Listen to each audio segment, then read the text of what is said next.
Ishulli Sazanit, një nga thesarat më të vjergjër dhe misterios të Mesdheut, pritet të shndërrohet së shpejti në një destinacion ekskluziv turistik, fal një investimi të përbashkët të vajzës së ish-presidentit amerikan Donald Trump, Ivanka Trump dhe bashkëshortit të saj, Jared Kushner. Çifti ka zbuluar planet ambicioze për të ndërtuar një resort luksoz në këtë ishull të pabanuar shqiptar, duke sjellë aty markat më të mira të mikpritjes dhe gastronomisë në botë. Në një intervistë dhënë së fundmi për mediat ndërkombëtare, Ivanka Trump ka treguar se projekti është frymëzuar nga bukuria e rrallë natyrore e ishullit dhe potenciali i tij për të kthyer në një perlë të turizmit luksoz në rajon. Ajo ka thënë se që nga vizita e parë, Sazani ka lënë pa fjalë si atë, ashtu dhe bashkëshortin e saj, Jared Kushner. Një mrekulli e paprekur. Ivanka Trump kujton se për herë të parë pa ishullin në vitin 2021, gjatë një vizite private në Shqipëri dhe u dashurua me njëherë me peizazhin e tij të paprekur. Ajo thotë se nuk e kishte imagjinuar se një vend kaq i bukur dhe i virgjër mund të qëndronte jashtë vëmendjes ndërkombëtare. Kur i tregova Jaredit për Sazanin, ai vendosi ta vizitonte vetë, dhe kur shkoi aty mbeti pa fjalë. Ivanka tregon më tej, ishte e pabesueshme që një mrekulli e tillë kishte mbetur e paprekur për kaq shumë vite. Pas kësaj vizite të parë nisi një proces i gjatë negociatash dhe diskutimesh me qeverinë shqiptare për të siguruar miratimin paraprak të zhvillimit të zonës. Procesi sipas saj ka zgjatur rreth 3 vite, duke përfshirë edhe studime të thelluara mjedisore dhe planifikim strategjik për të ruajtur karakterin natyror të ishullit, i cili ka qenë për dekada të tëra i mbyllur për publikun për shkak të rëndësisë së tij ushtarake në të kaluarën. Resorti i Duksit dhe markat që e shoqërojnë, sipas Ivankës, projekti tashmë ndodhet në fazën e përgatitjes së masterplanit, i cili do të jetë një udhërrëfyes për zhvillimin e qëndrueshëm dhe elitar të ishullit. Ajo konfirmon se markat prestigjioze ndërkombëtare janë përfshirë tashmë në projekt. Do të jetë marka Aman, një emër i njohur për hotelet dhe resortet më luksoze në botë, që do të menaxhojë pjesën e akomodimit, hotelin kryesor dhe një seri vilash ekskluzive që do të ndërtohen në ishull. Ndërkohë, Carbone, një nga markat më të njohura gastronomike në New York, do të kujdeset për ushqimin dhe pijet, duke sjellë një eksperiencë të veçantë kulinarie për të gjithë vizitorët, tregon ajo. Projekti që kap vlerën e $1 miliard. Sipas burimeve të afërta me zhvillimin, projekti i resortit në Sazan pritet të kustojë rreth $1 miliard.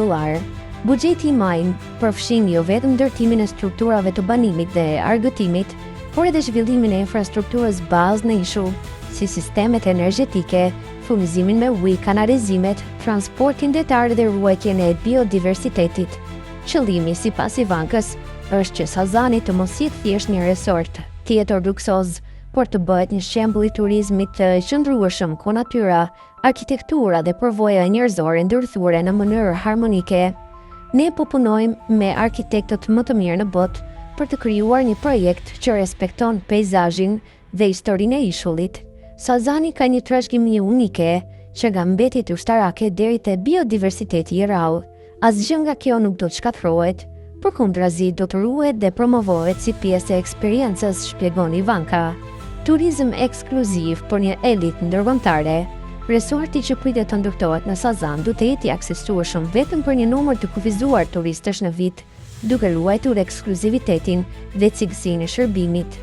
Turistët do të kenë në dispozicion helikopter dhe jahte për të mbërritur në ishull, ndërsa çmimet pritet të jenë të krahasueshme me resortet më luksoze të botës, si ato në Maldive apo ato në Amalfi të Italisë.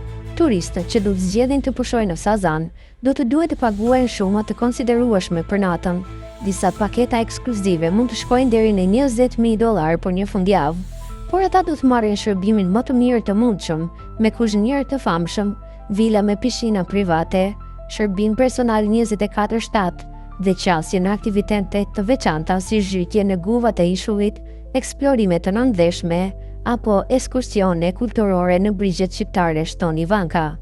Reagimin ndërkombëtar dhe vendimin i qeverisë shqiptare, revista prestigjioze britanike The Guardian i ka kushtuar një artikull të veçantë këtij zhvillimi, duke vënë dukje potencialin e Sazanit për të shndërruar në një nga destinacionet më të kërkuara të turizmit luksoz në Mesdhe. Artikulli theksojnë gjithashtu se vendimi i qeverisë shqiptare për të lejuar zhvillimin e ishullit ka qenë një proces i kujdesshëm dhe i kontrolluar.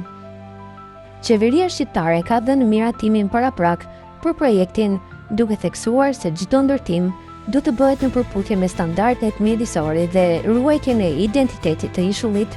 Ishulli Sazanit është pjesë e Parkut Kombëtar Detar Karaburun Sazan dhe për vite me radhë ka qenë një zonë e mbrojtur. Sazani, një nga bazat ushtarake në Strej Luksi. Sazani, ishulli më i madh i Shqipërisë, ndodhet në hyrje të Gjirit të Vlorës dhe ka pasur për dekada një funksion strategjik ushtarak, si gjatë luftës së ftohtë, ashtu edhe më vonë. Për shumë kohë ka qenë i mbyllur për publikun dhe vetëm vitet e fundit ka nisur të shfrytëzohet për vizita të kontrolluara turistike. Tani, me nisjen e këtij projekti të përmasave të jashtëzakonshme, historia e ishullit po merret një kthes të re, nga një pikë strategjike e mbrojtjes në një simbol të mikpritjes luksoze mesdhetare.